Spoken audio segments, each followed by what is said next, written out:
వచ్చింది అంటే నిజంగానే మీ కూతురికి వశీకరణ చేసిందని మీరు నమ్మారా? నమ్మానండి. మరుగుమంది ఇచ్చిందండి, కంపల్సరీ మరుగుమంది ఇచ్చింది. మీరు ఎట్లా చూసారు? మీ ఇంట్లో పెట్టిందా లేకపోతే బయటికి వెళ్ళి శ్రీవర్షిని తిరిగినప్పుడు ఏమైనా పెట్టడం జరిగిందా? అదే మాకు అర్థం కాలేదండి. మా ఇంట్లో మటుకి ఏరువే సపరేట్గానే తిన్నారు. మిమ్మల్ని సుందరి అని పిలవడం కూడా జరిగిందని చెప్తుంది. అంటే ఏ వర్షంలో పిలవలసిందా? అంటే ఆమె సుందరి అనటము, అత్తమ్మ అనటము, వరుసలు కలుపుకోవటము, కలపాలని చూసిందండి. మాకు ఎట్టి పరిస్థితుల్లో ఇష్టం లేదండి.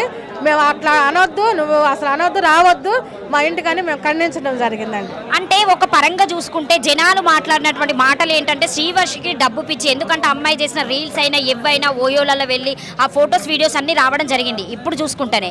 అంటే అమ్మాయికి ఏమైనా నిజంగానే డబ్బు పిచ్చి ఉండి ఈయనతో వెళ్ళినా కూడా ఎట్లయినా లైఫ్ లీడ్ చేయొచ్చు, వేరే వాళ్ళైతే కష్టమవుతుందని చెప్పేసి ఈ పరంగా వెళ్ళడం జరిగిందా? నిజంగా మీరు చెప్పినటువంటి మాట నిజమా వశీకరణం?